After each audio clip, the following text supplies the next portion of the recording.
materia es darle un poco de sentido a las bases biológicas que han visto, porque a veces se hacen complejas cuando no las integramos y no le damos el sentido práctico, ¿no? Entonces también la idea es aquí es irle dando ese sentido práctico y esa integración entre todo, que se van viendo los temas por separados para su comprensión, pero al final cuando hablamos de control cuando hablamos de un movimiento, pues hablamos de control de movimiento, hablamos de cuestiones metabólicas, hablamos de respuestas cardiovasculares, respiratorias, entonces se une todos los sistemas al mismo tiempo, ¿no? Los vamos viendo por separados, ¿no? Pero en la medida de lo posible sobre cada tema, pues tratar de integrar la información, ¿no? Y hacerla un poco más amigable, más que nada, en el sentido de la práctica profesional, ¿no? Que no sea nada más la parte anatómica de aprenderme cómo es el músculo y tan, ¿no? O de saber sus propiedades del músculo y ya tan, sino es irlo asociando a situaciones prácticas, ¿no? Ir asociando. Y entonces cuando ya se da todo este control, ¿no? Del que hablamos estas clases anteriores, o las estructuras que van a estar involucradas en la respuesta al movimiento, en el aprendizaje motor, en los movimientos automatizados, en cualquiera de los casos, sea un movimiento voluntario o automatizado, la información va a llegar hasta el músculo, específicamente a la célula muscular, que es la fibra muscular o el miocito. Hasta ahí va a llegar la información eléctrica, ¿no? Y esta información eléctrica va a transmitirse a través de señales químicas, ¿no? Se van a generar señales químicas que van a generar respuestas específicas dentro de la célula muscular.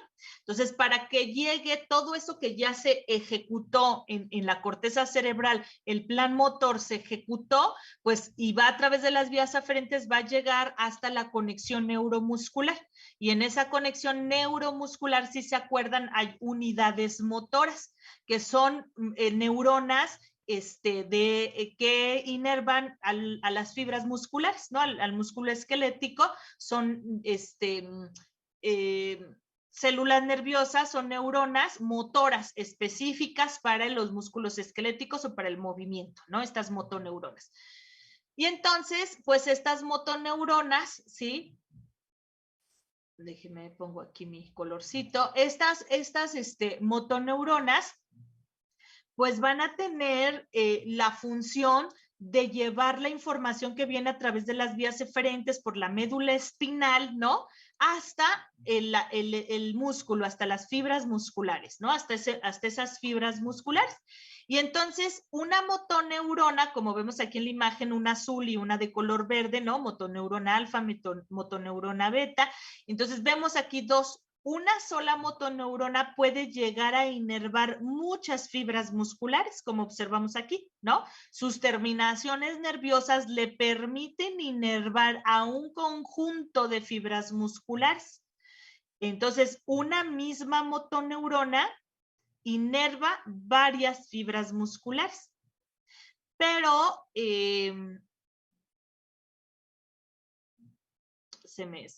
perdón.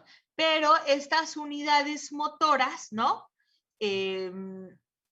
Pueden o no activarse dependiendo de la adaptación del sujeto. Eso lo vamos a ver en adaptaciones. ¿Cómo es que cambian estas unidades motoras? ¿Cómo cambian las conexiones entre las unidades motoras y las fibras musculares, su activación, su sincronización ya en las adaptaciones, ¿no? Y entonces va a poder inervar un conjunto de fibras musculares, ¿no? Y luego, si nosotros hacemos un zoom y nos vamos, ¿no? Ya a la conexión entre una de esas terminaciones, pues hablamos de las placas motoras o la unión neuromuscular, ¿no? Que ya es esa unión específica entre una terminación de la motoneurona. Si decíamos, va a inervar a diferentes, por lo tanto una unidad motora va a tener muchas uniones neuromusculares o muchas placas motoras, ¿no? Entonces las placas es la unión, las terminaciones de la unidad motora que se unen a las fibras musculares, ¿no? Y entonces tenemos las placas motoras o la unión neuromuscular, ¿no? como vemos aquí en la imagen, ¿no? O la unión neuromuscular, que pues va a ser cada uno de estos, que es el zoom, ¿no? Uno de estos es el zoom que estamos viendo aquí en este recuadro. Es la conexión neuromuscular, ¿sí? La conexión neuromuscular o placa motora. Unión neuromuscular o placa motora, ¿sí?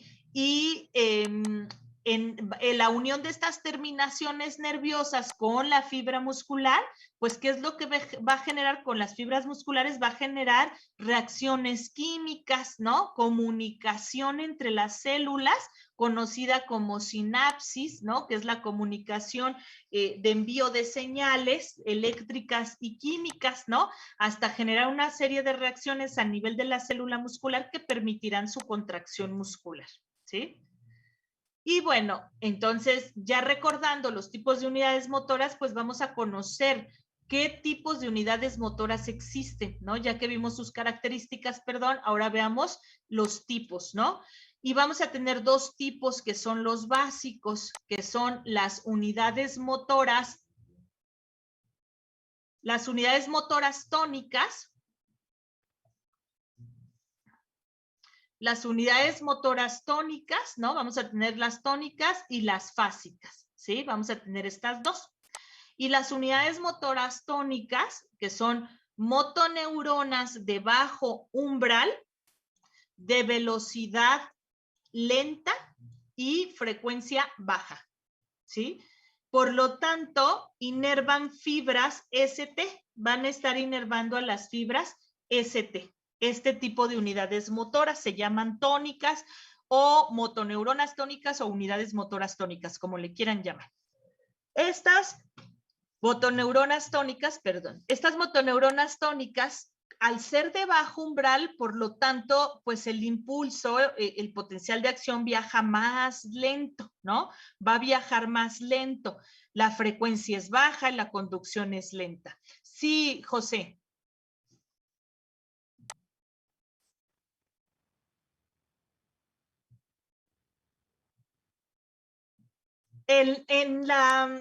Bueno, en la propiocepción sí,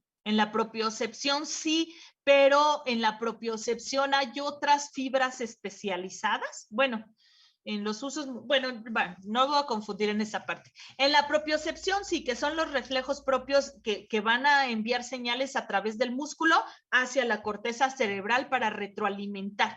Pero en el caso de las sensaciones, no, porque en el caso de las sensaciones, ¿no? Son otras neuronas sensitivas, ¿no? Son neuronas sensitivas, no motoras. Y estas neuronas sensitivas, pues, están en la periferia, ¿no? Bueno, hay algunas neuronas o algunos sentidos especializados, ¿no? Como la visión, la audición, ¿no? Pero en el caso del tacto, ¿no? Pues están de vibración, están de roce, hay varios tipos de receptores donde van a llegar esas neuronas sensitivas, ¿sí? Alguien más había levantado, creo, la mano, pero ya no se vio. Sí, maestra. Bueno, le quería preguntar que si tiene relación con las fibras rápidas y lentas, esto de las unidades motoras. Sí, sí, claro que tiene relación, ¿no? Porque la característica de la unidad motora está determinando en cierta forma la función de la fibra muscular, la función, no la estructura, no la composición o la forma o la estructura química de la fibra, sino la función, porque está llegando una señal eléctrica más rápida y entonces eso va a generar pues diferencias, pero esta es una parte porque vamos a ver en un poquito los tipos de miosina que también determinando el tipo de miosina, que hay muchos subtipos de miosina, que eso ya tiene que ver con la estructura química, pues es el tipo de fibra muscular. Entonces, algo que tenemos que tener, adelantándome un poquito, muy claro en los tipos de fibras musculares son dos cosas, su función y su estructura química. O sea, su estructura química no cambia,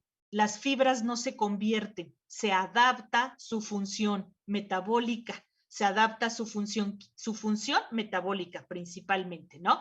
Pero la estructura química de la fibra no cambia, siempre es la misma y está determinada por factores genéticos. Entonces, no se convierten, de hecho es incorrecto decir que hay conversión o que las fibras ST se convierten en FT o FT a ST, ¿no? Que también hay limitaciones y condiciones, no todas tienen ciertos niveles de adaptación, solo algunos tipos de fibras musculares.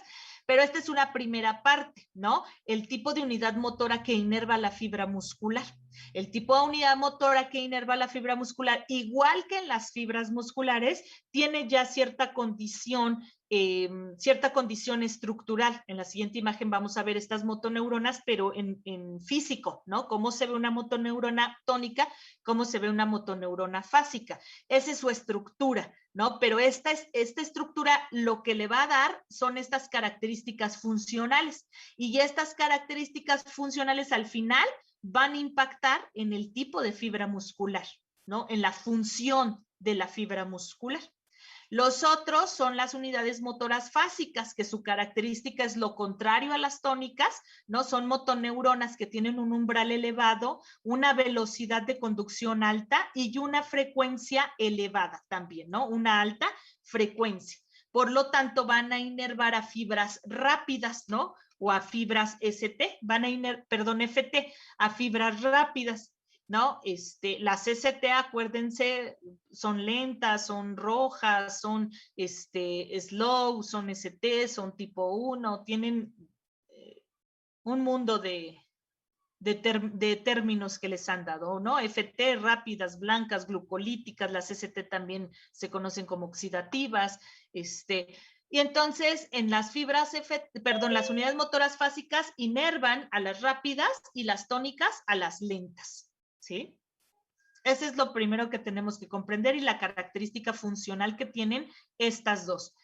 Para que quede un poquito más claro, nos vamos a ir a la imagen, ¿no? Donde ahora sí podemos visualizar estas, ¿no? Donde las vamos a poder visualizar, ¿no? Aquí están las tónicas y acá están las fásicas, ¿sí? Y entonces aquí sí, ¿qué observamos? Pues cómo es la característica, ¿no? De manera visual, se observan diferencias entre la característica de la estructura de la motoneurona fásica con la motoneurona tónica, ¿sí? ¿Qué le observan? ¿Qué diferencias estructurales hay?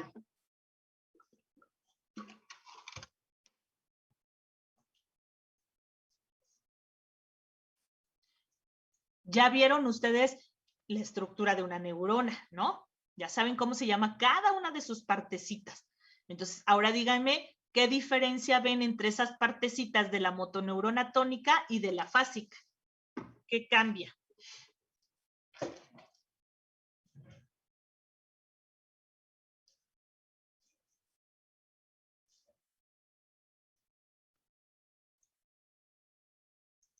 ¿Podría ser la miosina? Se alcanza a ver poquito. ¿Dónde ve la miosina? Yo no la veo. No, confundí el nombre, el hilo amarillo, que ya me confundí el nombre. ¿Cómo se llama? Grueso. Ya sé de qué habla. ¿Cómo se llama? Ahorita me acuerdo, espere. Ok. A ver, ¿quién más? Creo que es la mielina, ¿no, maestra? Ok, la mielina, correcto, la mielina. ¿Sí era Sí, esa a la que empezaba se con M. refería, Adrián? Y bueno, ahora recuérdenos, ¿qué decía de la mielina? Que en la fásica se ve más gruesa. Correcto, muy bien, ¿no? Primera característica, importantísima, es la cantidad de mielina que tienen las fásicas, ¿no? Tienen mayor cantidad de mielina, se ve más gruesa, ¿no? Por lo tanto, tiene más mielina, perdón. Y si tiene más mielina, ¿eso qué significa? ¿Para qué servía la mielina? Todos, quien sea. ¿Para qué servía, Ricardo? Creo que servía para la mielina es la que ayuda a que ¿cómo se llaman? ¿Cómo se llaman? No es potencial, bueno, como que el mensaje fuera ¿Impulso? conducido más rápido. El impulso, exacto. Ok, El para impulso. que el impulso viaje más rápido. Ajá, ok, para la velocidad. ¿Y de qué manera? A ver, ¿quién más? ¿De qué manera es que puede viajar más rápido o más lento de acuerdo a la cantidad de mielina? Se supone que es por medio de saltos. Se supone que es como un tipo aislante que hace que hay unos espacios ahí intermedios, que la verdad no me acuerdo cómo se llaman esos espacios, pero ahí es donde salta en este caso el tipo de, sí, de información. Y se llama vaina de mielina, ¿no? Se supone, sería más completo. No escucha nada, maestra. No escucha. Su micrófono, maestra. Gracias, perdón, con razón estaba hablando solo. Decía, esta es la vaina de mielina, ¿no? Esta que puse aquí en negro, ¿no? Y estos espacios son los nódulos de Rambier, ¿no? Esos espacios, que es donde no hay mielina. Efectivamente, como dice Cecilio, a través de la conducción saltatoria, ¿no? Es como viaja el impulso, ¿no? Es como va a viajar la señal eléctrica a través de esa conducción saltatoria. Entonces, ¿qué pasa con una motoneurona que tiene poca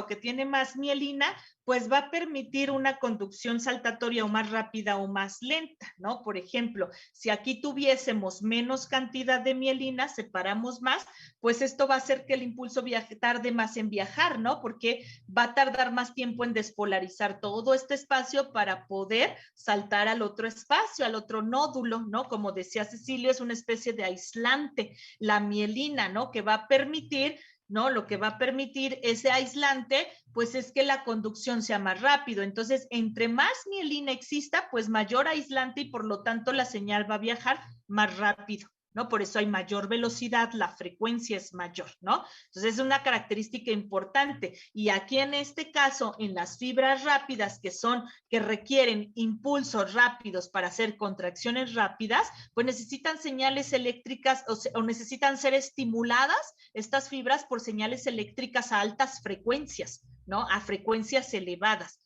Entonces, esa es una característica muy importante en la conducción, ¿no? Que es lo que va a darle esa característica funcional al tipo de fibra muscular, que en este caso son las fibras rápidas, ¿no?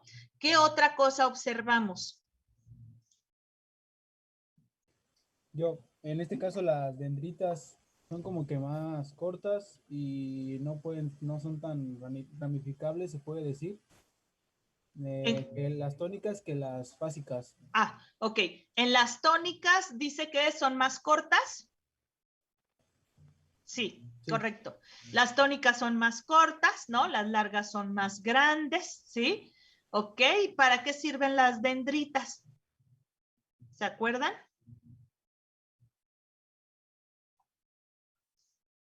Sí, Ricardo.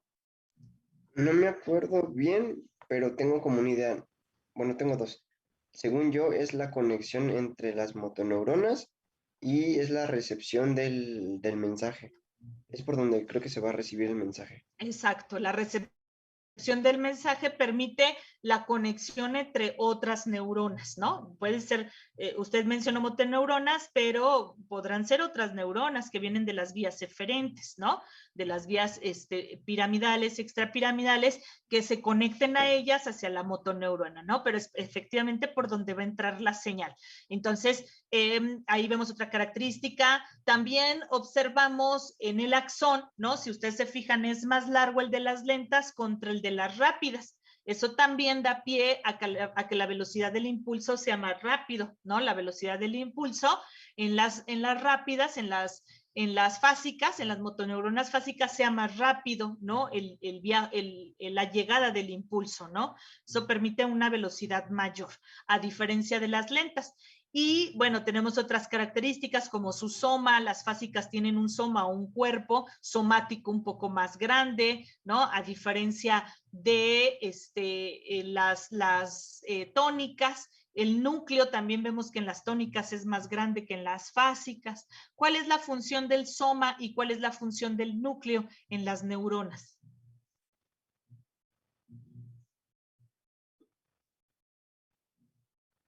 E incluso pues en cualquier célula no hay gran diferencia entre la función de un núcleo. Sí, Ricardo. Perdón por el emoji, maestra, se me fue. No se preocupe, yo dije, ya lloro porque ya no quiso participar. No, perdóneme, No se perdóneme. preocupe. Sí, mande. Según yo, va a conservar lo del el ADN, el ARN, me parece, y tenía otra función. Creo que era de las cargas, pero no me acuerdo bien. Pero Era según yo recibir- tenía otra función. Según yo, también era recibir impulsos, ¿no? A lo que hablas. Pero Brandon se refiere al núcleo o al soma. Al núcleo, porque ¿Al las... Ajá, sí, el núcleo. ¿Por qué qué? No, porque es como que el que recibe, a eso me refiero. Es el que Ok. recibe y guarda la información, como dice Ricardo. Pero ¿y la información del ADN? ¿Se refiere a esa información? Sí, correcto, sí. No, la información del ADN, ¿no? De la célula. Efectivamente, esa es la función principal de del cuerpo celular en la neurona, del núcleo, perdón, y del cuerpo del soma. ¿Cuál es su función?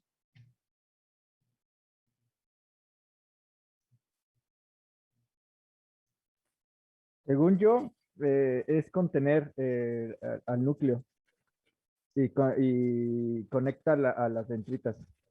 Ajá, ok, Ya, todo lo que exacto. sé. De hecho está compuesto de ¿qué? Ese soma. Gran cantidad de agua, ¿no? En gran cantidad de agua, de fluido, ¿sí? En gran cantidad. Y obviamente pues también va a permitir la transmisión de las señales que se reciben a través de la dendrita para propagar esa señal, ¿no? Y tenemos las otras que son las medias o las mixtas, las motoneuronas medias o mixtas, que tienen características intermedias entre las lentas y las fásicas, ¿no? Su característica es intermedia, por lo tanto la frecuencia es media, ¿no? No es ni lenta ni rápido, es media, la velocidad es media, todo es medio, ¿no? Todo es intermedio. Y van a inervar principalmente pues a las fibras tipo 2A o a las fibras, que se conocen erróneamente como intermedias, ¿no?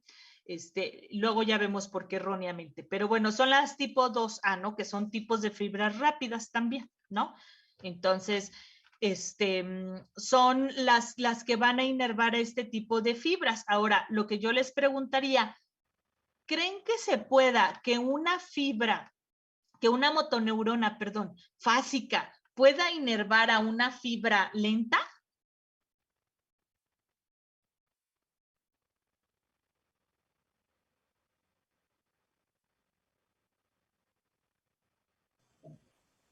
Yo tengo duda en eso porque puede ser que sea como que un tipo de código, ¿no? ¿De código? ¿Cómo Ajá, de código? como de poder inervar solamente esa... Ah, ok, como una función solamente que ya está.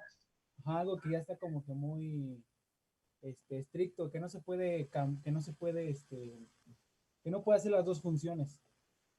O sea, Ok, no estoy diciendo que sea, que sepa cuál o tenga una opción, pero creo que no. ok, ok. ¿Quién más? ¿Los demás qué opinan? ¿No se podría con el entrenamiento? Con Como una adaptación?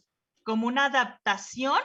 Ok, a ver quién más. Ahorita les doy la respuesta. Primero quiero escucharlos. ¿Quién más? Yair. Yo pienso igual que mi compañero Adrián. Tal vez sí se puede, pero va a haber ciertas modificaciones. ¿Modificaciones en quién? ¿En la fibra o Puede en...? ser en la fibra. Yo digo que en la fibra. Tal vez afecta su funcionalidad correcta. Ok, ok, y en la fibra. Ok. Ujú. ¿Alguien más?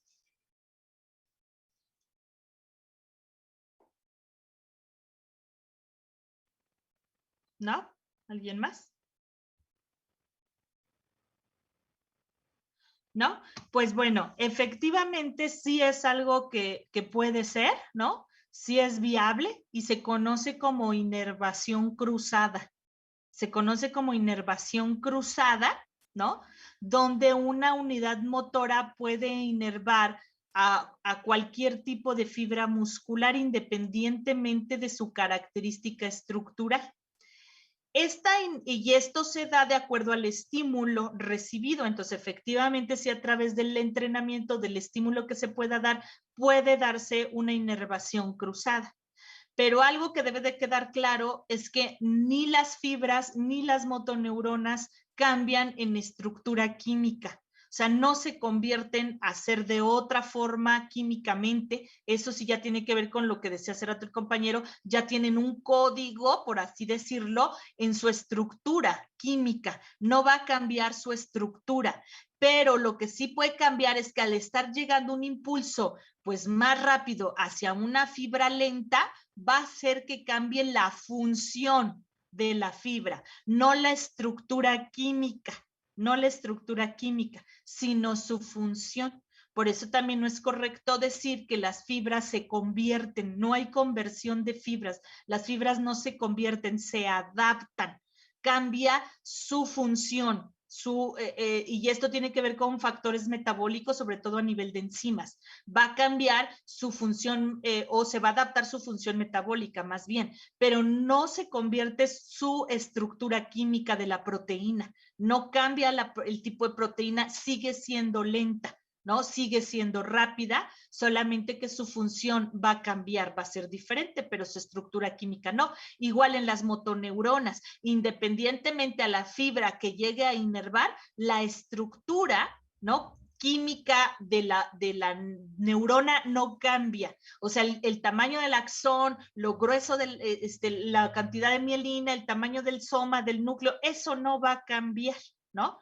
Y para que cambiara, pues tendría que pasar mucha información por muchos años a nivel del núcleo para que pudiera existir esa modificación en la estructura de la célula, ¿no? Eso sí puede pasar, pero a lo largo de varias generaciones, porque es información genética que se va replicando y se va replicando hasta que se genera un cambio, ¿no? Entonces, eso sí podría pasar, pero a lo largo de muchos años, y eso es lo que llega a tener a veces asociación con los tipos de raza, ¿no? Dependiendo, ¿no?, de su raza, que tiene que ver con factores genéticos, pues es la estructura, ¿no?, la estructura química en este caso, las fibras musculares, ¿no? O que pueda cambiar la estructura química un poco o hacerlo un poco diferente en las fibras, en las motoneuronas, ¿sí? Entonces, sí puede cambiar, sí puede haber una inervación cruzada, y esa inervación cruzada pues se da en las adaptaciones, ¿no? En la adaptación fisiológica. Que eso ya depende pues del estímulo, ¿no?, que estamos viendo, ¿sí? ¿Hasta aquí alguna duda, alguna pregunta? Yo, maestra, Sí. si está la posibilidad de que se puede, bueno, existe y se tiene que trabajar para eso, ¿puede pasar lo contrario? ¿Qué es lo contrario? De que las cruzadas como que se quiten. Bueno, algo así. ¿Ya De no me que sea como escuchas? adaptación. Sí.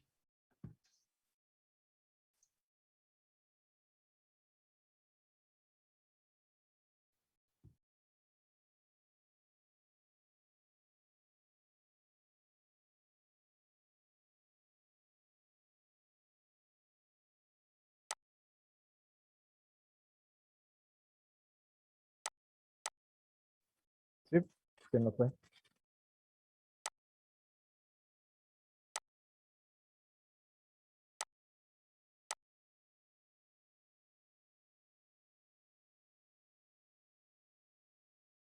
Recording stopped.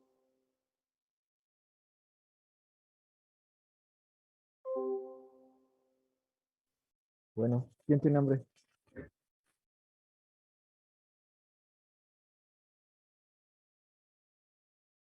Recording in progress.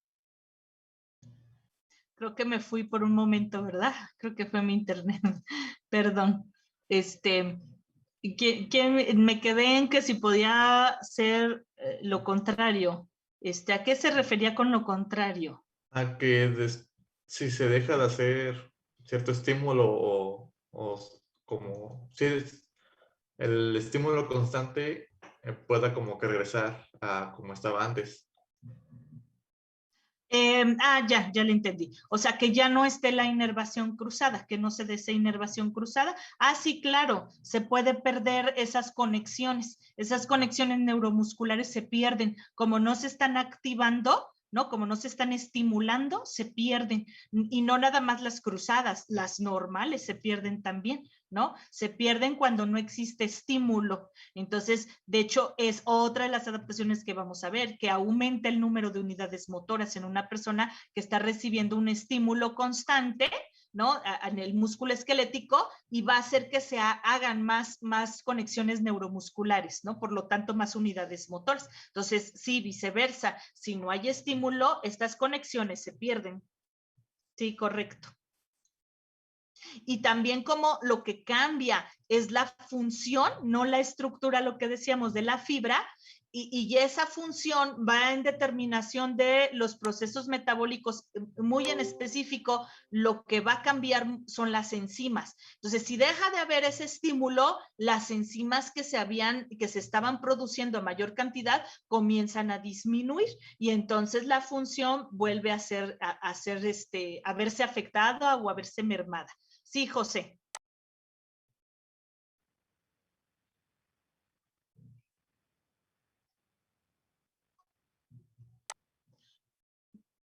Como, por ejemplo.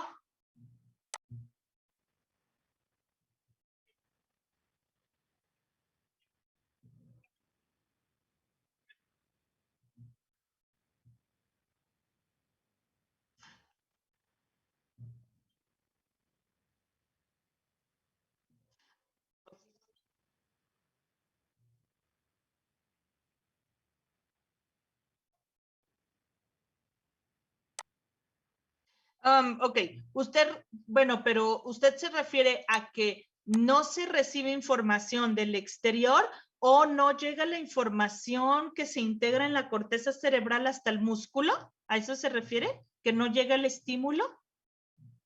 ¿En algún tipo de afección sucede eso a veces, que no llegan estímulos?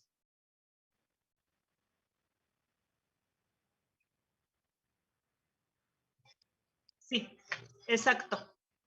Sí, no, sí, en esos casos se hace a través de un medio externo para al final, es que dependería mucho el tipo de afección que sea, ¿no?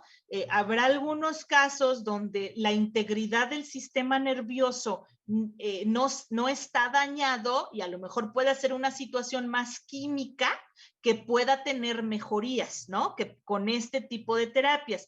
Pero habrá situaciones donde la integridad del sistema nervioso está dañada, que por lo tanto lo único que hace este tipo de terapias es mantener una mejor calidad de vida de la persona, como a través de la mejora en la fuerza, porque si no hay estímulo, pues entonces se pierde unidades motoras, se pierden fibras musculares, se pierde fuerza, ¿no? Entonces, en esos casos donde hay una afección en la integridad de alguna parte del sistema nervioso que está afectando que llegue el estímulo hasta el músculo, la terapia no es tanto para que tenga mejora o lo cure, porque la afección es a nivel estructural o incluso, sí, estructural o en algún trauma, pudo haber un daño en el sistema nervioso, ¿no?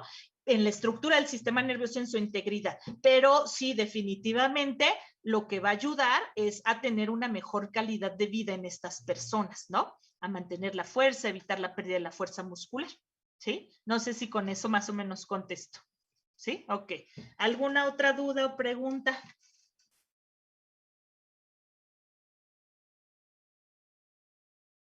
Hay algunas situaciones, ahorita que mencionaba José eso, ok, ahorita le doy la palabra a Aranza. Hay algunas situaciones donde por ejemplo, como les digo,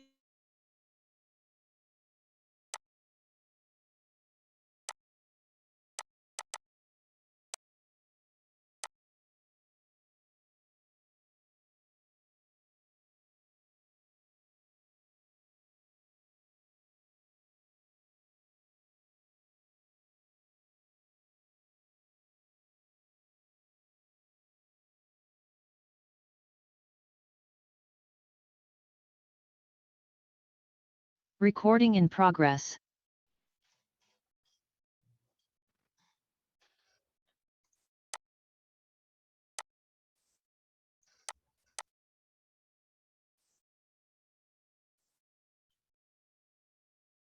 Ok, y entonces les decía, hay algunas situaciones que pueden,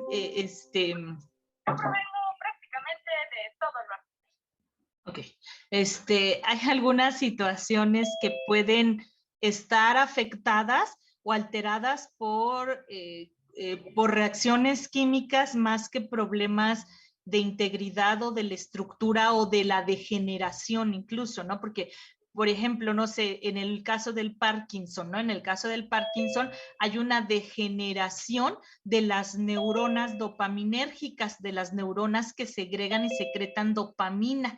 Y la dopamina es uno de los activadores del movimiento, ¿no? Que activan el movimiento. Entonces, esta degradación o esta degeneración más bien de estas neuronas, pues genera una falta de coordinación en los movimientos, ¿no? Que ciertas estructuras de las que vimos estén activadas y otras no. Y eso lo que va a generar es un movimiento descontrolado, ¿no? Un movimiento descontrolado. Entonces, siempre hay que revisar porque existen muchísimos tipos de afecciones, ¿no? Entonces, habrá que revisar dependiendo del tipo de afección, si es un daño neuronal, no es lo mismo si es un daño de nacimiento, si es un daño adquirido, si es algo genético, si es una afección en la estructura de las neuronas, si es una degeneración, ¿no? Por envejecimiento, si hay una integridad o no en el sistema nervioso y dependiendo qué zona y qué estructura. Entonces, como el sistema nervioso es demasiado complejo por todos los componentes que tiene y las múltiples funciones, pues habrá que ver en todo el sistema nervioso en qué zona está la afección para ver cuál es el daño y cuáles son las posibilidades, ¿no? que pueden lograrse, ¿sí? Que también, pues, tenemos claro que hay cosas que no están ni siquiera, ¿cómo se puede decir? No están ni siquiera resueltas por la ciencia, ¿no? O sea, hay cosas que podrán suceder a pesar de que hayan sido afecciones neuronales, ¿no? Que ni la ciencia ha podido explicar, ¿sí? Entonces, habrá algunas situaciones distintas o excepcionales que la teoría no las puede fundamentar.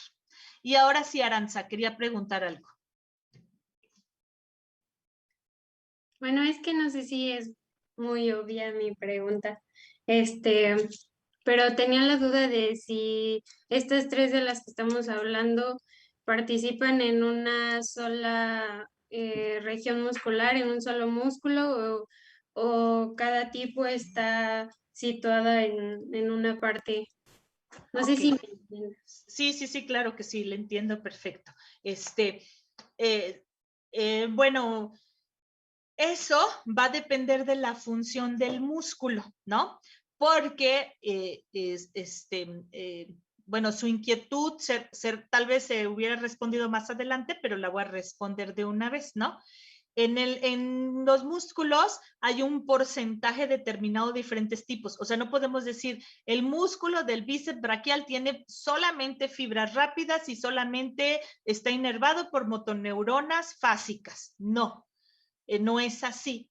Tal vez tenga mayor proporción de unas fibras que de otras y por lo tanto de unos tipos de motoneuronas que de otras, ¿no? Porque un músculo está compuesto por un conjunto de fibras musculares y una motoneurona va a inervar a muchas fibras musculares, ¿sí? Y puede ser que haya en el mismo músculo una motoneurona fásica y una motoneurona tónica, ¿no? O dos fásicas y una tónica, dependiendo la función de ese músculo, ¿no? Por ejemplo, los músculos que tienen una función de mantener el tono muscular tienen una proporción muy elevada de fibras lentas, por lo tanto, de motoneuronas tónicas, ¿no? Por lo tanto, ¿sí va a eso su pregunta?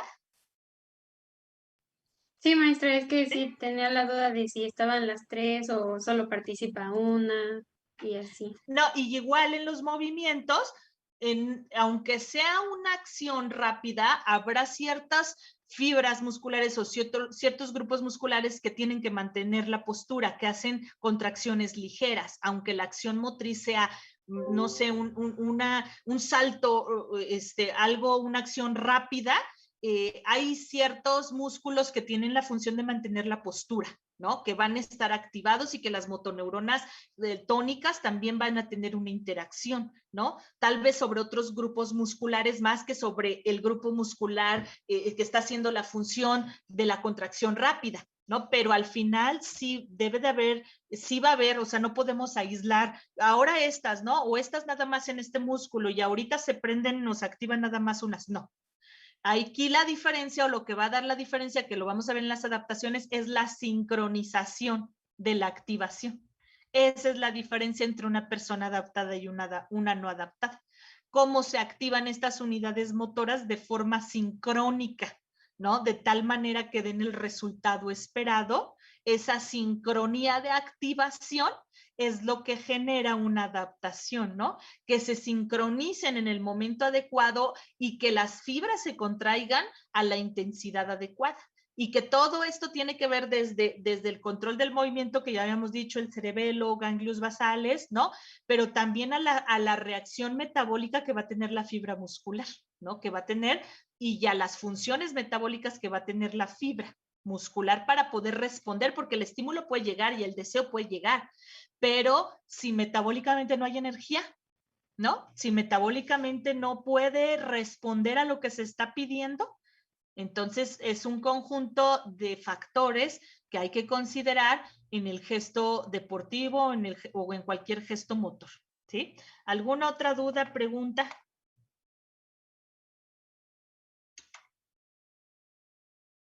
Ok, muy bien. Entonces, continuamos y ahora sí, ahora les va a tocar hablar a ustedes. Vamos a recordar la estructura del músculo. Entonces, yo voy a ir diciendo nombre de persona. Vamos a empezar de lo macro a lo micro y ustedes me van a ir explicando, ¿no? Por ejemplo, digo, no sé, Ricardo Periostio nos va a explicar de qué está compuesto el periostio, cuál es su función, para qué sirve, más que sepan el nombre, pues ahí se los estoy poniendo, sino interpretar su función y integrar toda la estructura, ¿sí? Entonces vamos a empezar con Cristian. Periostio. ¿Qué es el periostio y para qué sirve? ¿O cuál es su función?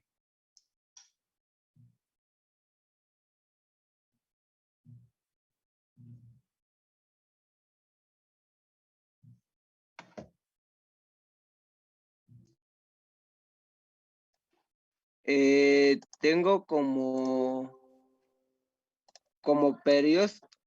periostrio, ¿verdad, maestra? Sí, periostio. Ajá.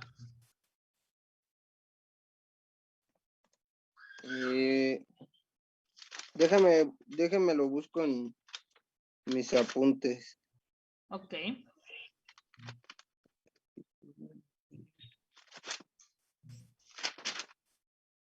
¿Dónde está la que sí lo tenía?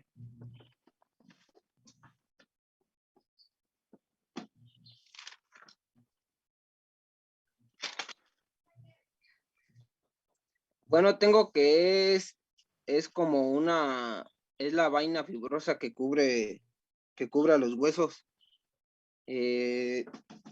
También tengo que contiene vasos sanguíneos y nervios que le proporciona nutrición y sensibilidad al hueso. Ok. Ok, Cristian. Ok, bueno, es efectivamente, ¿no? Es una capa que recubre al hueso, ¿no? Y es el que va a permitir, pues, la comunicación de los vasos sanguíneos y de las terminaciones nerviosas. Luego, el tendón, Diego. Pues según yo, si no mal recuerdo, es el que une al músculo esquelético con el hueso. Correcto, ¿no? Es el que da la unión entre el músculo y el hueso, ¿no? En el hueso. ¿Y qué función tiene en el movimiento? Eso sí no lo recuerdo más. ¿No recuerda? Ok, ¿hay alguien que se acuerde de la función del tendón en el movimiento? Es para limitar los movimientos, ¿no? El momento de articulación. ¿Para qué, perdón? Para limitar el rango de movimiento de El la rango, articulación. ok. Ajá, limitar el rango de movilidad articular, ok. ¿Para qué más? ¿Qué otra función tiene? ¿Podría hacer soporte, Miss? Soporte, ¿a qué se refiere con soporte o soporte a quién? Soporte de la estructura de, pues, vaya, de la unión del hueso y del músculo. De la unión neuromuscular, ajá, ok. Ok. Luego vamos con la fascia, ¿no? La fascia, Ángel Vela. De lo que recuerdo, la fascia es la membrana que cubre al músculo. Es la que le da como una... que puede existir, bueno, no que exista fricción, sino que, bueno, que en el movimiento no se vea afectado, no haya desgaste en el músculo. Es lo que tengo que entendido, por eso la fascia. Ok, ¿qué otra función tiene? Evita la fricción. Ok, ¿qué más? Mantiene la temperatura. Ajá, mantiene la temperatura también, muy importante. Ok, y entonces su función pues principalmente es evitar la fricción, ¿no? La fricción entre otros músculos y también el separar, ¿no? El dividir o el seccionar los músculos, ¿no? También eso permite. Y luego tenemos el músculo, bueno, las fascias pues son tejidos conectivos, ¿no? Es tejido conectivo. Y luego tenemos al músculo. ¿De qué está compuesto el músculo, Diego Iván?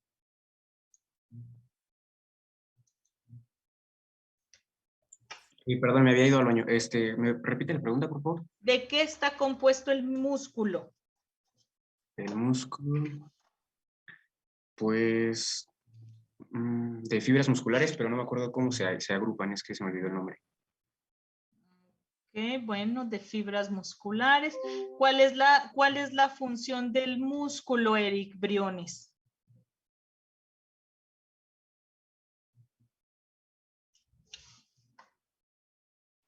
Perdón, Miss, es que estaba recogiendo algo del suelo, por eso apague la cámara también.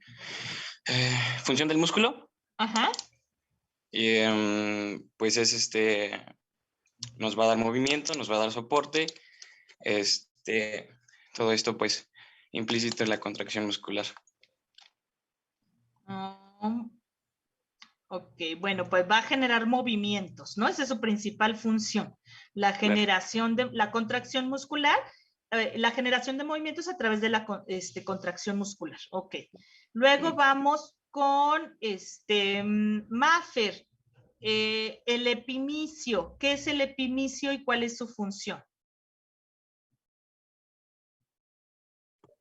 Pues por lo que recuerdo, el epimicio es una de las capas del músculo y lo que hace es que lo envuelve, es la capa más superficial del músculo. Ok, la capa más superficial del músculo, ajá, y ¿para qué necesitará esa capa el músculo, ese epimicio? A ver, ¿alguien más? A ver, Anaí, ¿para qué la necesitará?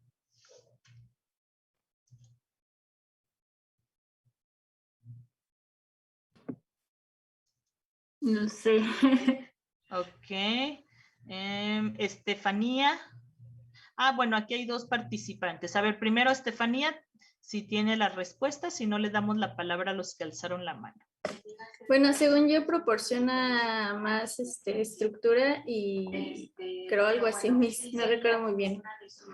Ok, ya me bajaron la mano los otros. Da estructura, ajá, sí. Los otros no, ya no, ya se arrepintieron. Ah, no, Aranza Olvera. Sí, bueno, lo que yo me acuerdo es que también da como ese acceso a los nervios y a los vasos sanguíneos para el músculo. Correcto, exactamente, ¿no? También va a permitir ese acceso o ese paso de terminaciones nerviosas y de vasos sanguíneos. Y como decían, es la que esta capa pues es la que va a recubrir a todo el músculo, ¿no? Después de la fascia, ¿no? Va a ser el epimicio. Después viene el perimicio. ¿A quién recubre el epimicio? Estefanía.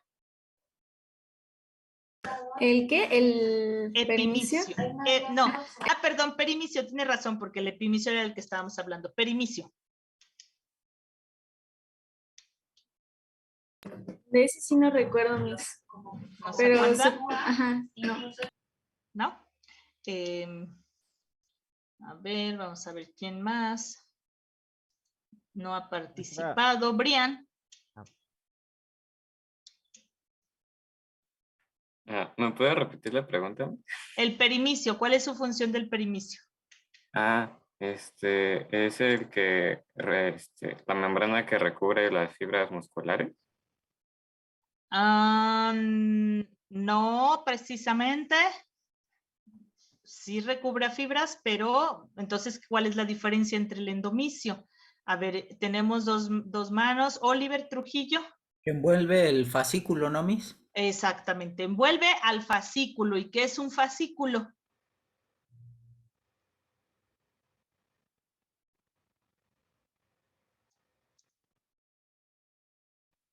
¿Qué es un fascículo? La organización de endomicios. ¿Se puede decir?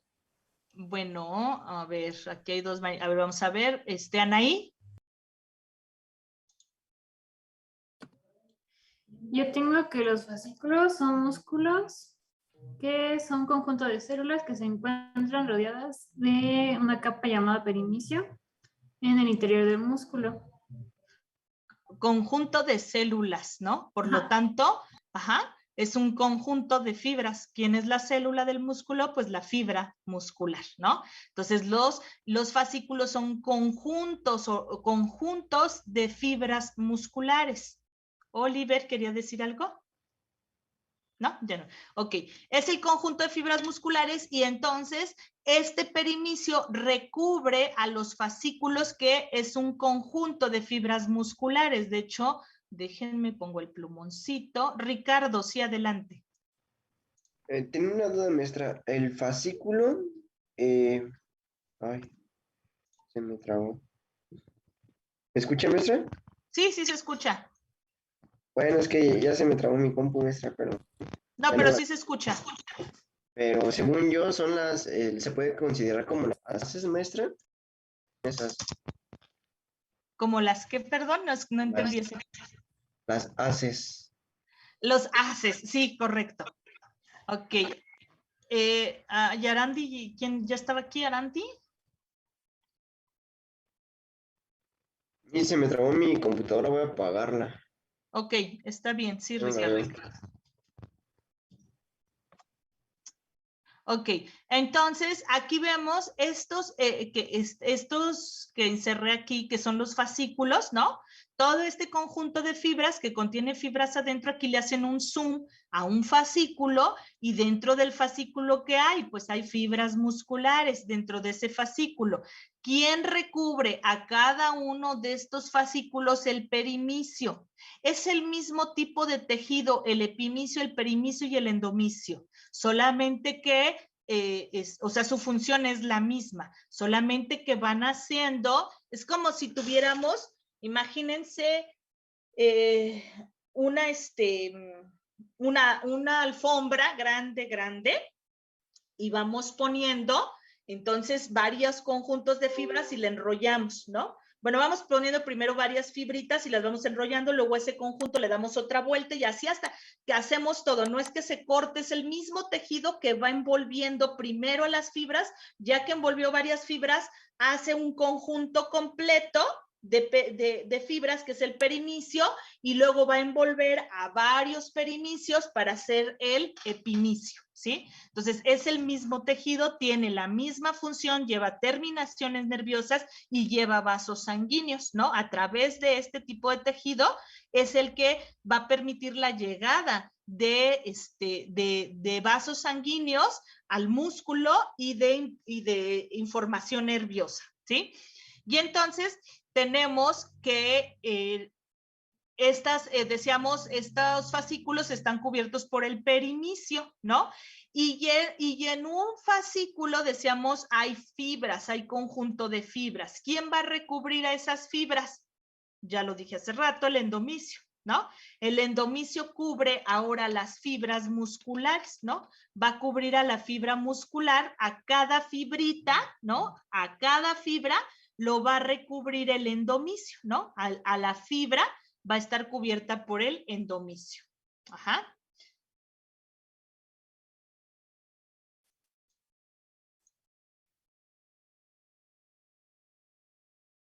Ok, la acepto, gracias. Ya la acepté. Y ya nos vamos a la fibra. Ahora, si se fijan aquí, se le hace un zoom a la fibra y es el recuadro que vemos acá abajo. ¿Qué es la fibra? El miocito, la célula muscular. Y entonces ahora sí díganme los componentes que tiene la célula muscular. Aquí vemos unos, pero hay otros que no se observan en esta imagen porque requieren de mayor zoom para poderlos ver. Pero bueno, de estos que vemos aquí, ¿sí? Vamos a hablar del sarcolema. Cecilio, háblenos del sarcolema.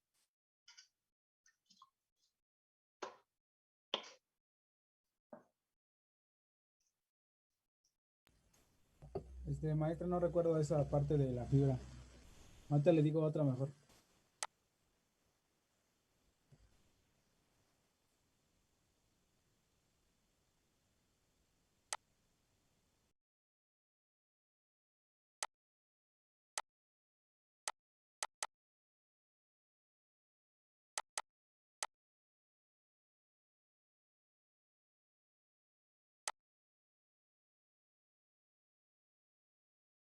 Maestra, creo que tiene su micrófono apagado.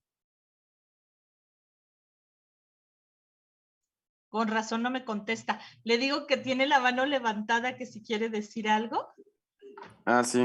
Bueno, yo tengo en mis apuntes que es la membrana plasmática de la célula muscular. La membrana, exactamente, la membrana plasmática, ¿no? O la capa que va a recubrir a la célula y a través de la cual se propaga el potencial de acción, ¿no? A través de esta membrana. Ok.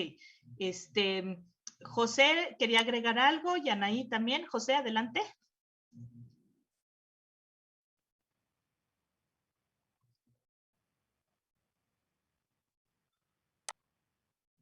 Exacto, ¿no? Muy bien. Recibe un impulso, ¿no? De la actividad. Anaí. Pues que también permite la entrada de iones de calcio y es la que manda la señal para hacer la contracción muscular. Exacto, ¿no? Es la que va a propagar la señal, la información, ¿no? Para la contracción muscular. Ok, muy bien. Vamos con el sarcoplasma y vamos con Yamir. Sarcoplasma. Yo lo que tengo apuntado es que incluso como se ve ahí en la foto, se encuentra dentro del sarcolema. Ajá. Tengo que contiene mioglobina, que es la proteína que se combina con moléculas de oxígeno que difunden hacia las fibras musculares. Ajá. Tengo que liberar cuando la mitocondria lo requiere para la producción de ATP. Ok. ¿Sí me escuchó? Es la última parte, ya nada más escuché ATP. ¿Me puedes decir otra vez esa parte? Libera oxígeno cuando la mitocondria lo requiere para la producción de ATP. ¿Sí? Ajá, sí. Ok. También que posee glucógeno, que puede ser utilizado para la ATP. Ese es muy importante, exacto. Contiene glucógeno, ¿no? También contiene agua, ¿no? El sarcoplasma, ¿no? También está compuesto de agua. Entonces, está compuesto principalmente por fluidos, también la mioglobina, es el transporte de muchas, el transporte de muchos componentes químicos, ¿no? Dentro de la célula. Y también ahí hay algo, no, hasta ahí, perdón, no, ya les iba a hablar de otra cosa. Ok, luego vamos, ¿iba a agregar algo a alguien? No, creo que ya no. Ah, sí, Yair, o se le quedó su mano levantada. Ah, ok. Bueno, vamos entonces con el núcleo. A ver, vamos con el núcleo y ahora le toca a Diana Olvera.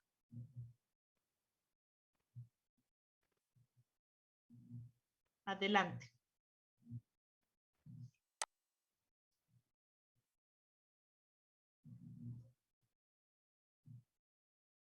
¿Cuál era la función del núcleo? Ah, ¿cuál es la función del núcleo?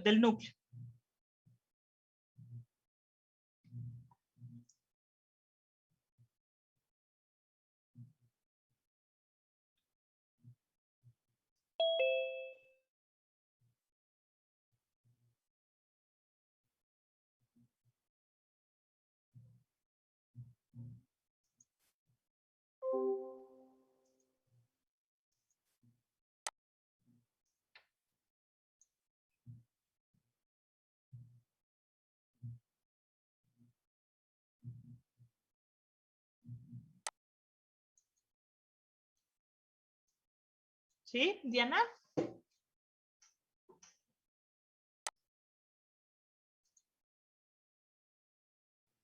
Yo creo que lo está escribiendo, Miss, porque ya ve que no sirve. Sí, sí me imaginé que a lo mejor está escribiendo. Ok, le esperamos su respuesta. Se encarga de la unión de células, así como se encuentra el miplasto.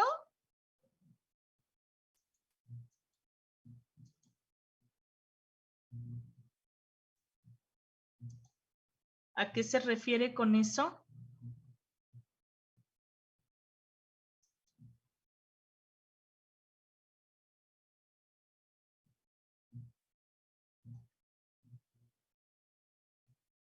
Ok, mientras termina de escribir, a ver, Carlos de Santiago,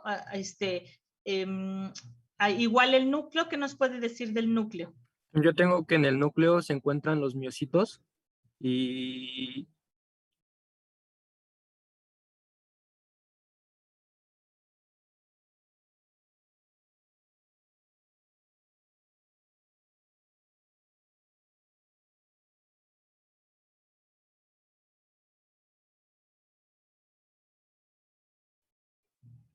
¿Ya Ahora me sí, ya. escucha? Ah, ok.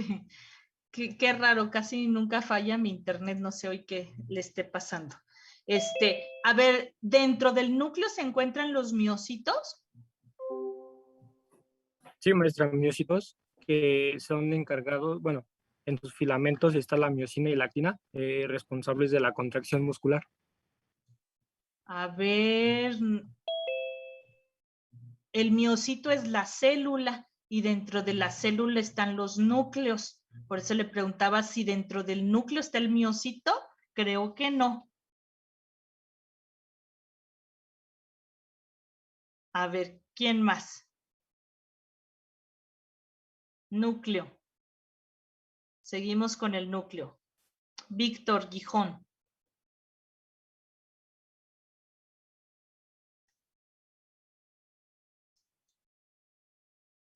No recuerdo si ahí se almacena algún tipo de información. ¿Como que información? Sí, claro que ahí se almacena información.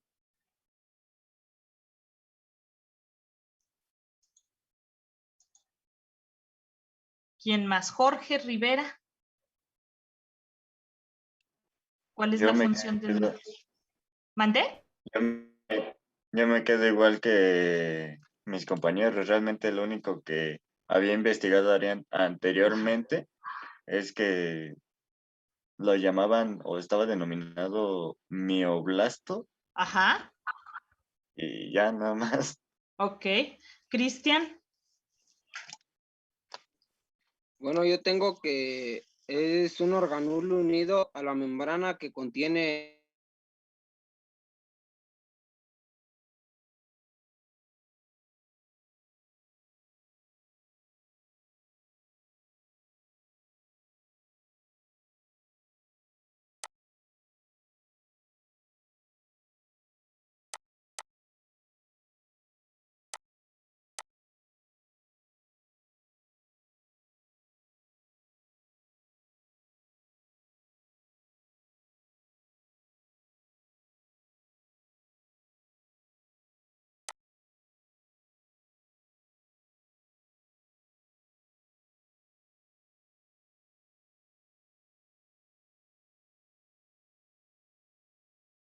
Recording in progress.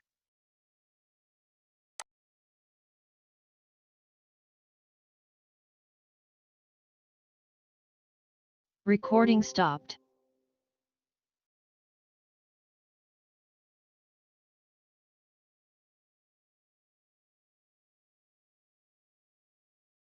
Recording in progress. Me volví a ir, perdón. Perdón, Cristian, ya no lo escuché. Le comentaba, maestra, que el núcleo es un organulo unido a la membrana que contiene los cromosomas celulares. Correcto, muy bien, ¿no? Contiene los cromosomas celulares. Y una de las características de las células musculares es que tienen muchos núcleos, ¿no? Presentan no solo uno, sino varios núcleos, ¿sí? Porque en la función de la replicación de proteínas, pues es muy importante los núcleos, ¿no? Los núcleos que van a estar estimulados por las células satélite, ¿no? Para su anabolismo, ¿no? Para la generación de mayor proteínas. Entonces, ahí está la información genética, ¿no? La información de los cromosomas, correcto. Muy bien. Luego, entonces vamos, vuelvo a compartir.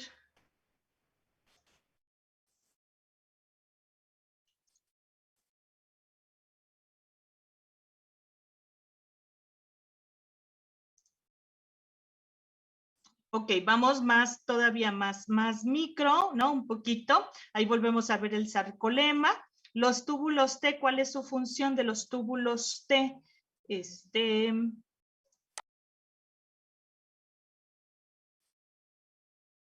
Dejen ver quién no ha hablado, quién no ha participado. Diego Iván. Dígame, maestro. ¿Cuál es la función de los túbulos T? Los túbulos T. No recuerdo bien, la verdad. Ok, Moisés.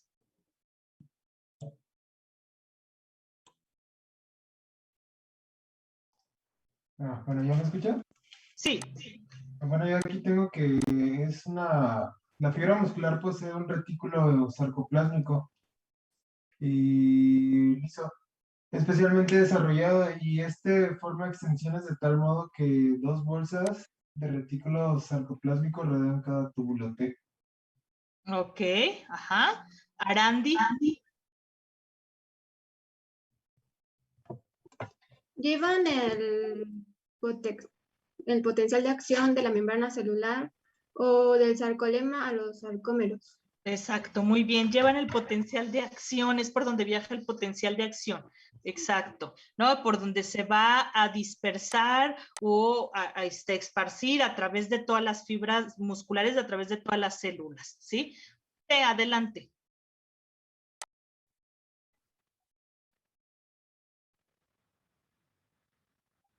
Sí. Exactamente, ¿no? En el músculo estriado, exactamente. Ahí están los túbulos T y van a tener una función muy importante y muy relacionada, esa llegada de potencial de acción con el retículo sarcoplasmático. ¿Cuál es la función del retículo sarcoplasmático? ¿Es la liberación de calcio? Exactamente, ¿no? Almacenamiento y liberación de calcio, ¿no? Ahí se almacena y de ahí se libera cuando es estimulado por el potencial de acción, ¿no? Que se propaga a través de la membrana, a través de los túbulos T. Entonces, es liberado a través de las cisternas, ¿no? Del retículo. Y luego, pues ya tenemos algunos componentes de los filamentos, ¿no? Si me regreso tantito acá, si vemos aquí en los filamentos, pues los filamentos van a estar compuestos por, los miofilamentos van a estar compuestos por filamentos, ¿no? Y estos filamentos, pues son proteínas principalmente, ¿no? Filamento delgado, filamento grueso, miosina, actina, ¿no? Y cuando nos vayamos todavía más a lo profundo, pues vamos a ver que existen diferentes tipos de miosina, ¿no? Que tienen características químicas estructurales diferentes, lo que hace que un músculo sea o tenga cierta función distinta, es la fibra, perdón, no el músculo tenga una función caracterizada y que lo hace ser de un tipo de fibra muscular que de otra, ¿sí? Y luego, pues, las miofibrillas, ¿no? Estas miofibrillas, que es donde, pues, va a estar la función principal del músculo, que son estructuras contráctiles. y que contienen, ¿no? Una fibra muscular contiene más de 1 millón de miofibrillas y está compuesta por proteínas contráctiles, que son los filamentos gruesos y delgado, actina y miosina, por proteínas moduladoras, la troponina y la tropomiosina, y proteínas accesorias, la titina y la nebulina, ¿no? Son proteínas accesorias que también van a estar y van a ayudar a la contracción. No nada más es la actina y la miosina, sino también las accesorias o reguladoras. Bueno, las reguladoras, perdón, son las moduladoras, la tropomiosina y la troponina, ¿sí? Que son proteínas todas estas, ¿no? Son proteínas musculares. Y bueno, tenemos entonces el sarcómero, que es la unión funcional, ¿no? Del músculo y donde van a estar interactuando todas estas proteínas, ¿sí? Entonces, recordando un poquito, bueno, pues tenemos los discos Z, que es la delimitación entre un sarcómero y otro sarcómero, ¿no? Son proteínas de anclaje para filamentos finos, ¿no? Las banda I, ¿no? Son proteínas de tipo isotrópicas, ¿no? Filamentos finos. Las bandas A, ¿no? Está compuesta por tipos de proteínas anisotrópicas, que tiene que ver con su estructura química, son los filamentos gruesos, ¿sí? La banda H, proporción central de la banda de afilamentos gruesos, y la línea M, ¿no? Inserción de filamentos gruesos. Acá lo vemos más claro, ¿no? Entonces tenemos la zona H. La zona H está compuesta de ¿qué tipo de filamentos? Decíamos. ¿Gruesos o delgados? Mire, me regreso acá, está más clarito. Aquí tenemos la zona H, déjeme pongo mi lapicito, aquí está. La zona H, que sería esta zona, está compuesta por ¿qué tipo de proteínas? Solamente filamentos gruesos, ¿no? Por la miosina, ¿no? Línea Z es la delimitación entre un sarcómero y otro sarcómero, y un sarcómero pues es la unidad funcional, es la que se va a encargar de hacer la contracción muscular, es el que lleva a cabo la función principal, ¿sí? Tenemos los filamentos delgados, ¿no? Los filamentos delgados que se unen a las líneas o se insertan en las líneas Z, ¿sí? En las líneas Z se insertan. En la línea M, la miosina, ¿no? Es la que se inserta. ¿Cuál es la banda I?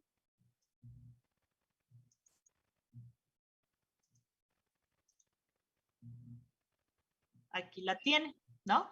La banda I, pues es esta sección que está compuesta por filamentos delgados, solamente no contiene filamentos gruesos y va de un sarcómero hacia otro sarcómero. Aquí tenemos la línea Z, o sea, aquí ya terminó un sarcómero, pero la banda I, pues es la zona que contiene solamente actina, la banda H, la que contiene miosina, HM y IA, ¿no? Zona HM, ¿no? Zona H que contiene miosina y la I que contiene actina, IA. HM, IA, así se las pueden aprender más fácil, ¿no? Y luego tenemos la banda A, y la banda A está compuesta, ¿no? Por actina y miosina, ¿no? AMA, por miosina y por actina, la banda A. Entonces, banda A, miosina, actina, HM, ¿no?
Recording in progress.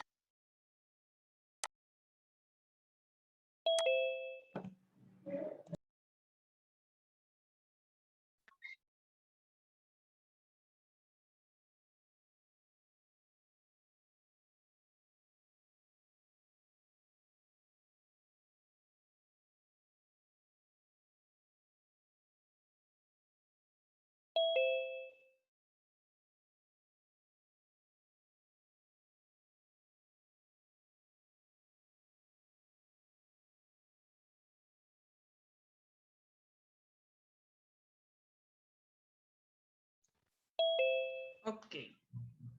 Sí, entonces, recordando un poquito esta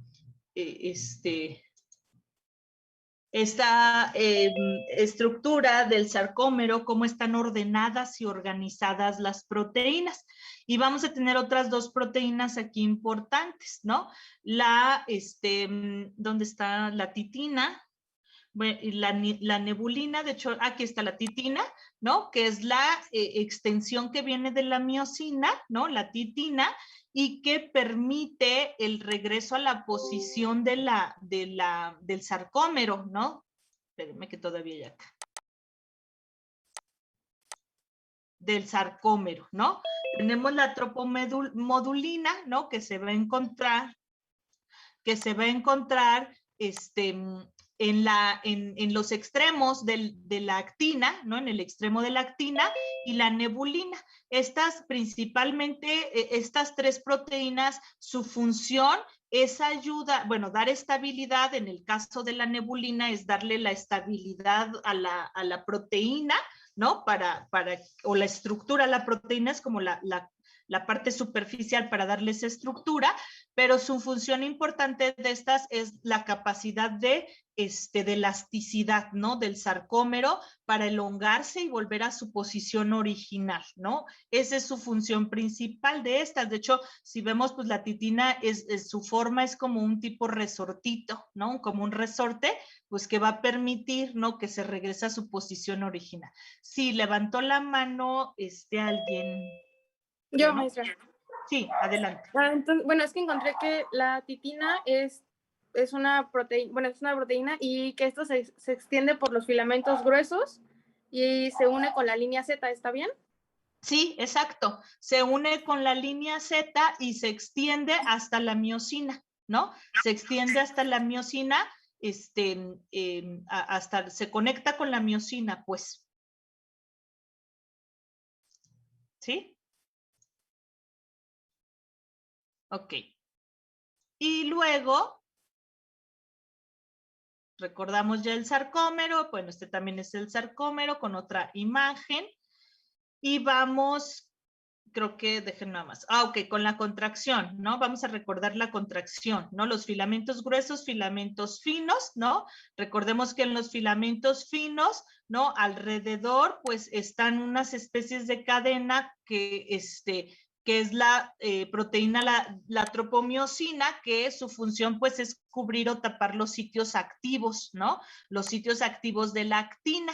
Y tenemos la troponina, ¿no? La troponina, que la parte, pues, esencial en la contracción es la C, ¿no? Porque ahí es donde se va a unir el calcio, ¿no? En esa zona. Y tenemos la miosina, que está compuesta por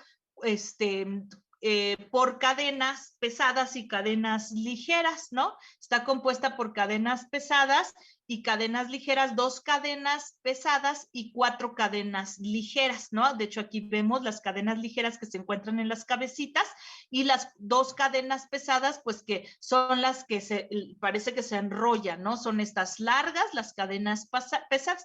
Dentro de los tipos de miosina o los subtipos de miosina, pues va a depender, porque de las cadenas pesadas se derivan otros subtipos y de las ligeras otros subtipos y de las pesadas otros subtipos. Pero ahorita no voy a adentrar a eso hasta que veamos entremos a la parte de tipos de fibras musculares. Ahí vamos a acotar sobre los tipos de miosinas, ¿sí? Y luego, nada más para recordar, para podernos adentrar ahora hacia la contracción muscular, ¿no? ¿Cómo inicia el proceso de contracción muscular? A ver, Santiago Rivera, ¿cómo inicia?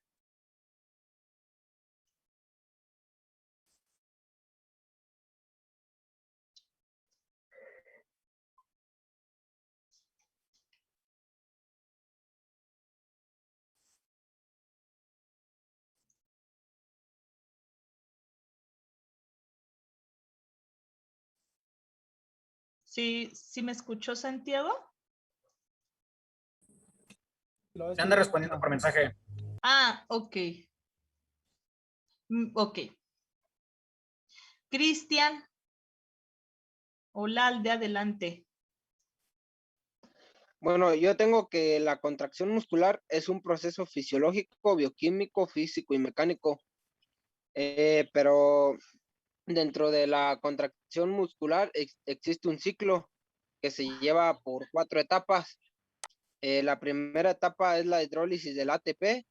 La segunda etapa es el acoplamiento de la miosina a la actina para formar puentes cruzados. La 3 es la fase del desplazamiento y la etapa 4 es la descomplamiento de la miosina en la actina. Ok, desacoplamiento. Ajá, ok, perfecto. Ese es ya los pasos a nivel interno, pero para que se active el primer paso, ¿no? El primer pasito que nos dijo, ¿qué tiene que suceder antes, ¿no? Para que se active. Anaí. Yo tengo que comenzar cuando el sistema nervioso genera una señal. Ok. La señal lleva un impulso denominado el potencial de acción. Viaja a través de una célula nerviosa, que es la motoneurona. Ajá, muy bien. Y pues nada más. Bueno, así inicia. Ok, perfecto. Diana, ¿había levantado la mano? Era igual que Anaí. Ok, ¿qué sigue entonces? Ya llega hasta la motoneurona este impulso a la placa motora, que es la terminación nerviosa, ¿no? La terminación de la motoneurona. Llega ahí el impulso. ¿Y qué seguiría después de ahí? Ya llegó el impulso a la terminación. A ver, déjeme ver quién me va a contestar.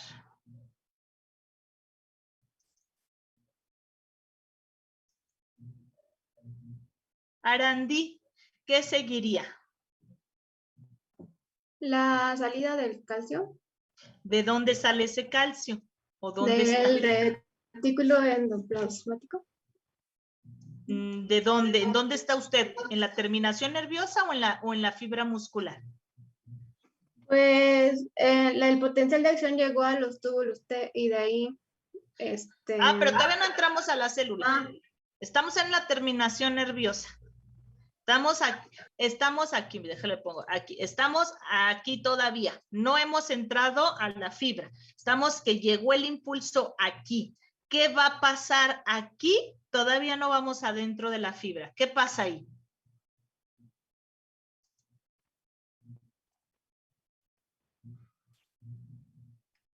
¿No es cuando ingresa el potencial de acción a la terminal presináptica? ¿Es esta la terminal presináptica? Aquí estamos. Ajá, y se libera el neurotransmisor de acetilcolina en la placa mioneural. Antes de que se libere la acetilcolina, hay otro paso. Adrián, ¿levantó la mano? ¿Se abren los canales de calcio? ¿En dónde? O sea, ¿de dónde sale el calcio o de dónde entra? No, ¿dónde están los canales? ¿Dónde están esos canales? En la membrana presináptica. Ajá, muy bien, correcto, ¿no? O sea, aquí están estos canalitos, ajá, se abren los canales de calcio y luego... Hace que las bolitas, las vesículas, Sí, va bien. las guíen hacia la hendidura, bueno, ya Ajá, al unión. sináptica, ok. Ajá, y esas vesículas como que saquen el acetilcolina que llevan dentro. Exactamente, ¿no? Perfecto. Entonces, ¿qué es lo que va a pasar primero? Una despolarización en la terminación presináptica. Primero hay una despolarización aquí en esta terminación presináptica que va a ser o que va a generar la entrada de calcio, efectivamente, ¿no? A través de la membrana presináptica, y esta entrada de calcio va a estimular a las vesículas. ¿Qué hay dentro de las vesículas? Hay acetilcolina guardada, ahí se guarda la acetilcolina. Estimula estas vesículas de acetilcolina para que se muevan, ¿no? Hacia la parte extrema, ¿no? Hacia la hendidura sináptica, hacia la parte extrema de la terminación nerviosa. Y aquí van a liberar ahora sí la acetilcolina. ¿Dónde la liberan? Al espacio sináptico, ¿no? A la hendidura sináptica, ¿sí? Entonces, aquí se liberó esa acetilcolina, que es un neurotransmisor.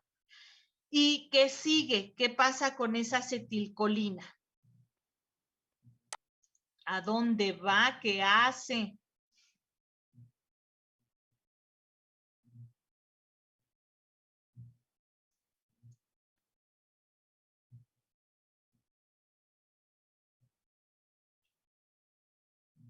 Sí, Anaí. Se une a los receptores de la membrana de la fibra muscular. Ok, ¿cómo se llaman esos receptores?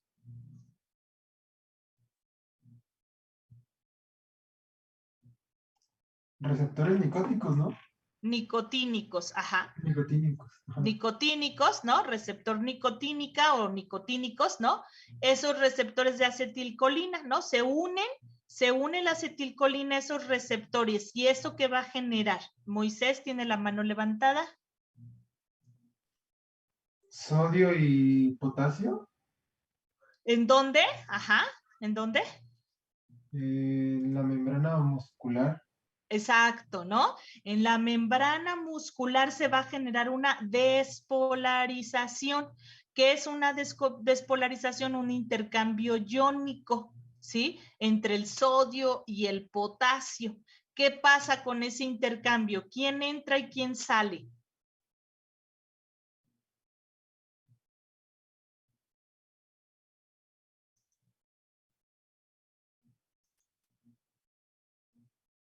Sí, Diana. Se supone que sale sodio y entra potasio, ¿no? Ajá, correcto. Sale la sodio, potasio, y son 3 iones de sodio que salen de la célula, mientras entran 2 de potasio. Exactamente. Y entonces eso genera un cambio de la carga, ¿no? Que va a generar una despolarización para poder permitir que el potencial de acción se propague por toda la membrana de la fibra. ¿Cómo se llamaba esta membrana que mencionamos hace un rato de la fibra muscular? ¿Cómo se llamaba? ¿Cuál? No veo. La membrana de la fibra muscular, ¿cómo se llama? Plasmática, maestra. Posináptica. No, la membrana. ¿Cómo se llama? La mencionamos hace ratito. Sarcolema. Sarcolema, ¿sí? Sí, sarcolema, que es la membrana por la que se va a propagar todo el potencial de acción, ¿sí? Y entonces, bueno, ya se despolariza, ¿no? La membrana posináptica, y ya que se despolariza, ¿no? Pues aquí tenemos paso a paso, ¿no? Ese proceso de despolarización tiene que ser un potencial, un umbral, ¿no? Adecuado. ¿Cuál es el umbral adecuado para que se genere ese potencial de acción?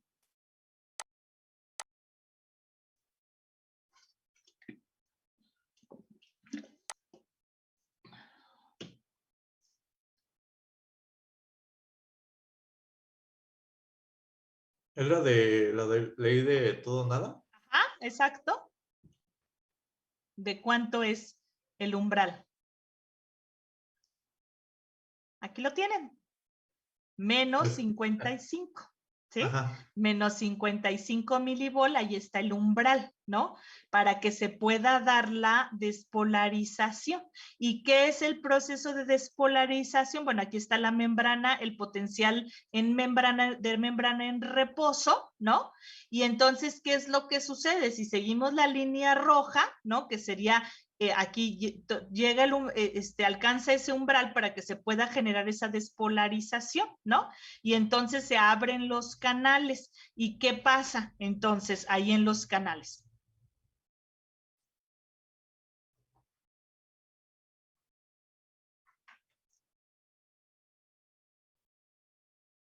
Ahí lo tienen. Puertas de sodio, ¿no? Aquí paso a paso. Las puertas de sodio están cerradas. Ah, no, pero primero acá se abrieron, ¿no? Primero se abrieron las de sodio, ¿no? Y entró sodio, ¿cierto? Entró sodio. Y luego...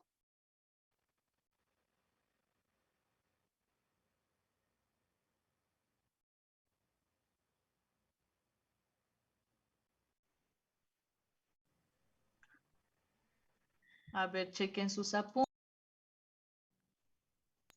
Sí, Anaí. ¿Se produce la contracción? Todavía no, apenas estamos en la despolarización, ¿no? Pues ahí entró sodio y salió potasio. Ajá, ok.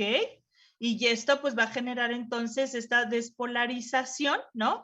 Y ahora sí, si ya hay una despolarización, ¿qué pasa con el potencial antes? Porque aquí es donde, en esta parte es donde va a estar ahora sí la contracción, ¿no? Antes de irnos a la repolarización. Y entonces ahí, uy, ya perdí.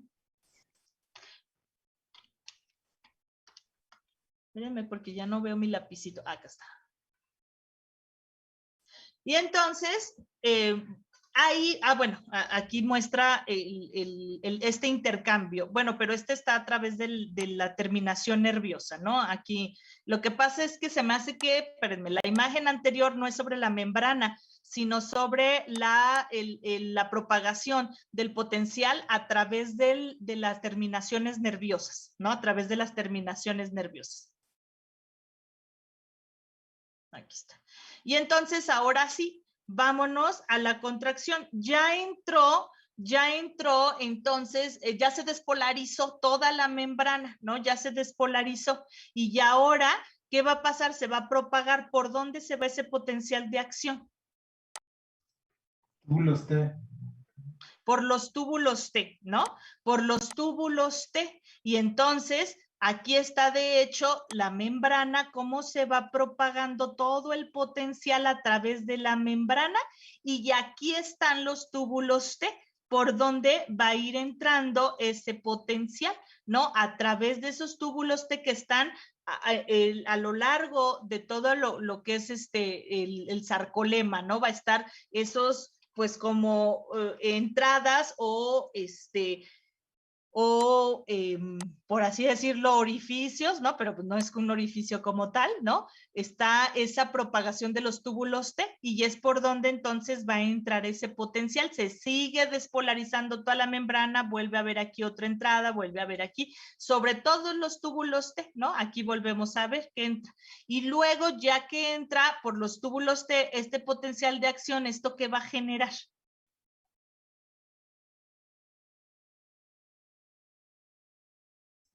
¿Libera calcio? Ajá, exacto. Va a estimular a quién? Al retículo sarcoplasmático, que es donde está almacenado el calcio, ¿no? En el retículo sarcoplasmático. Y entonces eso va a generar una liberación de calcio. ¿Hacia dónde? Hacia el citosol o hacia el citoplasma. En el citosol se encuentran las proteínas, ¿no? La actina, la miosina, están ahí en el citosol, en el citoplasma. Y entonces, de hecho, en la imagen de aquí abajo lo podemos ver, ¿no? Como la entrada de este potencial de acción, pues va a estimular la liberación de este calcio a través de las cisternas, ¿no? Así se llama, por donde libera o expulsa el calcio el retículo sarcoplasmático. ¿Y a dónde lo va a enviar? Pues hacia hacia los filamentos, ¿no? Hacia el citoplasma, hacia los filamentos. Y ahí en los filamentos, pues ahorita vemos el siguiente paso. ¿Sí?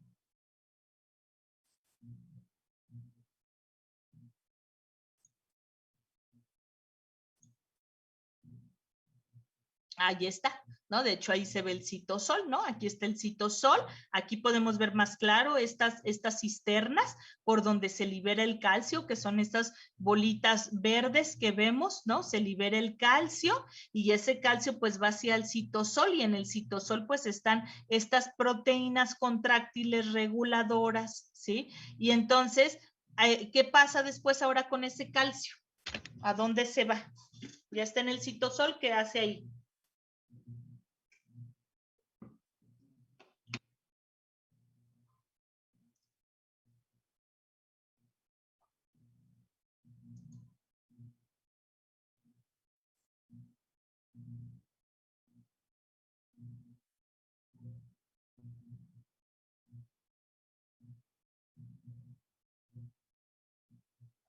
¿Qué pasa con ese calcio?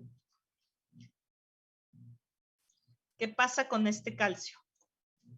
Que está aquí en el citosol. ¿A dónde se va? ¿A quién se une?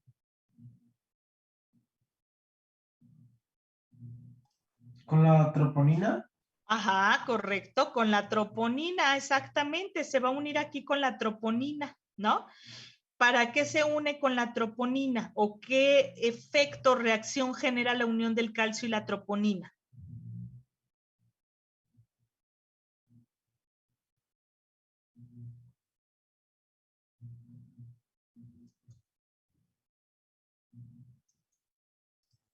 Hacen como una combinación y hacen que se libere lactina. Ok, hacen una combinación que se libere lactina, no que se libere, que libere los espacios activos de lactina, ¿no? Que se liberen los espacios activos. Aquí estamos viendo de gris esta como cadenita, que es la tropomiosina que está tapando esos sitios activos. Entonces, cuando esta actina se une al, perdón, esta troponina se une al calcio, pues desplaza a la tropomiosina. ¿Para qué? Pues para liberar a los sitios activos. Dejen ver si traigo otra imagen.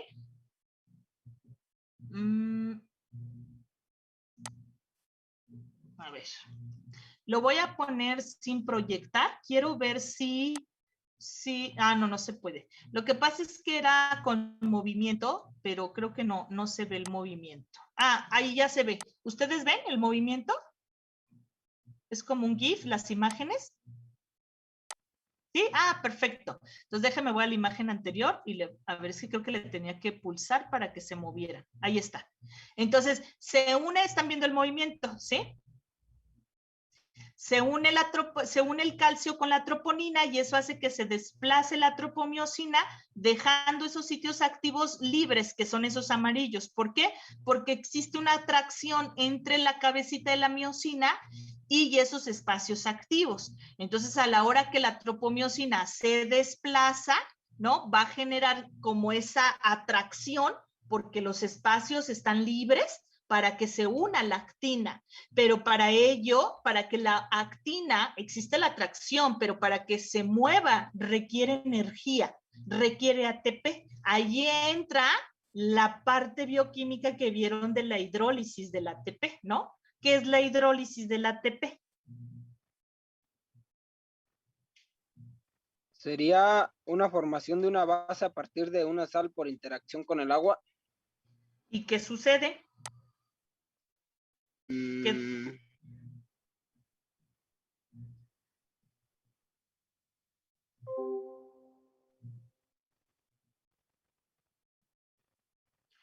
Bueno, si no se acuerdan de esa manera, ¿cómo se produce la energía?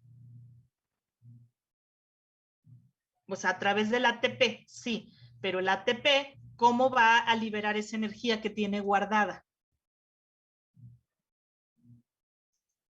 Con el ciclo de Krebs. No, el ciclo de Krebs fue para producir el ATP. Ya lo tienen aquí el ATP, ¿no? Ya tienen aquí el ATP, que es la energía. ¿Cómo el ATP va a liberar esa energía? Sí, Eric Briones. ¿No se desprende un fosfato del ATP y se queda ADP? Ajá, exactamente. Se va a desprender, ¿no? Se rompe un enlace de fosfato. Se rompe un enlace de fosfato. Al romperse un enlace de fosfato, esos enlaces liberan energía. Por cada enlace de fosfato que se rompe, se liberan de 4 a 7 kilocalorías, ¿no? Por cada enlace. Esto se duplica en muchos ATPs, ¿no? Varias veces. Entonces, ¿qué necesita? Que es, creo que la siguiente imagen, que es lo... Uy, se va, ahí está. Se desprende ese fosfato, ¿no? Del ATP para liberar la energía y que la cabecita se pueda mover. Ahí va otra vez. Ahí está, se libera ese fosfato se une a la creatina formando creatinfosfato. Es un ciclo constante porque ese fosfato se va a volver a unir a otro ADP para volver a formar ATP. Entonces, se une ese fosfato a la creatina formando creatinfosfato. ¿Y cómo le hace para después despegarse el fosfato de la creatina? ¿Cómo se llama la enzima que libera o llega a rescatar a ese fosfato de la creatina? ¿Cómo se llama esa enzima?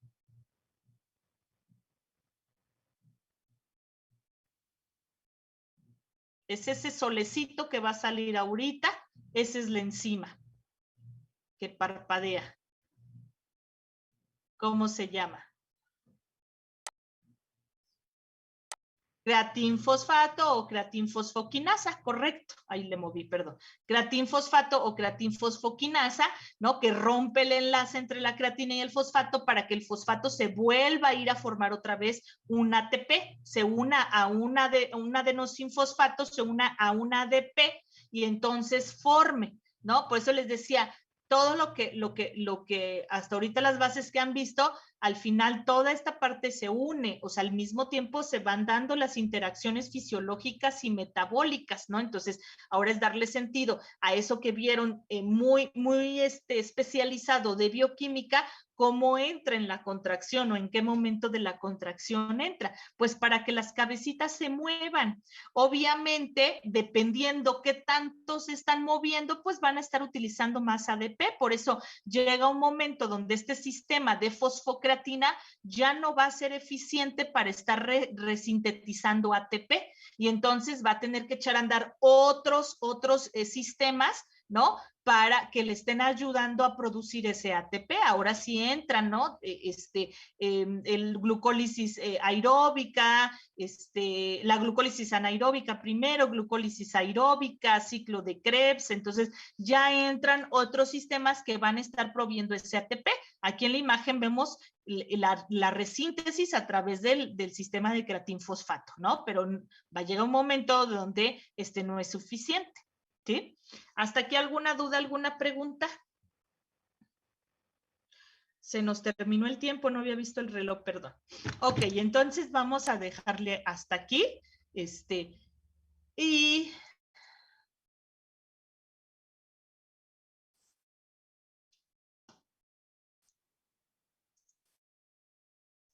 a mí todavía me falta otra clase de 4 a 6. Yo todavía sigo aquí. Dejen, voy abriendo la lista.